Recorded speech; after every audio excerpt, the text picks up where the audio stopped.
Originally released in 2014 with many refreshes over the years, the G502 Hero sticks to its roots in design whilst revamping and improving many aspects of the mouse. And having used its predecessor, the G502 Proteus Spectrum, there are many key differences that distinguish it from the previous generation. First, the design. The main body of the G502 Hero has not changed since its inception in 2014 with the Proteus core.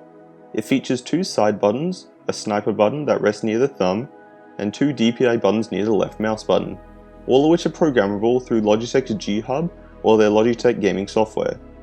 The Hero, like its predecessors, also has a profile switcher with the ability to store 5 custom profiles, as well as a toggleable scroll wheel that can switch between notch scroll and smooth scroll. The body is made of plastic with a soft matte finish that feels great. The left mouse button is concave, while the right mouse button follows the convex curve of the mouse.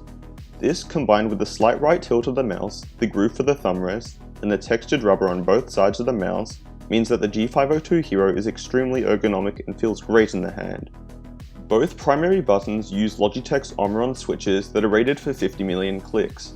They feel clicky and responsive and feel very similar to its predecessor, which was rated for 20 million clicks.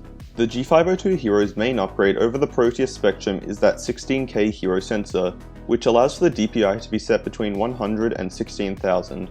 The mouse is also able to be set to a polling rate of 125, 250, 500 or 1000, which is basically how many times a second the mouse reports to the computer. The improved sensor also means that the mouse can work on a variety of different surfaces, such as a glossy table, where the previous versions could not. While using a mousepad, it is hard to notice the difference between the Hero sensor and its predecessors, but it does feel slightly more precise, allowing for pinpoint accuracy. Another upgrade that the G502 Hero brings is an upgraded braided cable that is thinner, lighter, and more flexible than its predecessors. While moving the mouse around, it's hard to notice that there's even a cable attached, it is that light. Combine this with the inclusion of PTFE feet covering its base that allow for smooth gliding across any surface, and the mouse almost feels wireless. As for dimensions, the mouse is 132mm long, 75mm wide, and 40mm tall at its tallest point. It should be able to fit the majority of people and accompany most grip styles, whether it be palm or claw.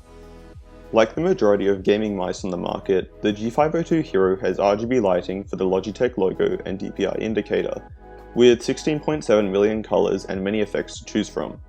These effects can be synced with other Logitech products through their G Hub software, or with other RGB products using Aurora, although personally I just keep it to a static color.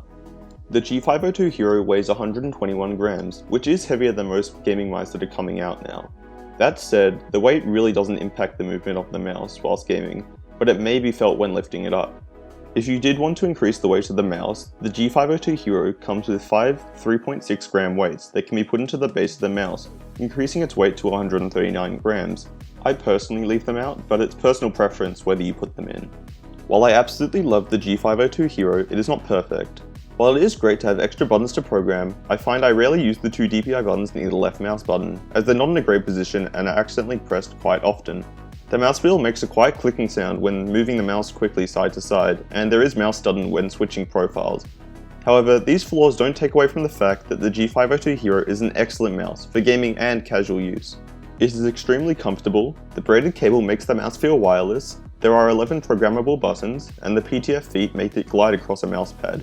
I have been using G502s for the past 4 years and I absolutely love them. For the $130 Australian or $50 US that you are paying, or even lower if you buy it on Black Friday, the G502 Hero is an excellent mouse that I would highly recommend to anyone. If you enjoyed this video, consider giving it a like, as it would be greatly appreciated. Also, consider subscribing to the channel for more content like this in the future.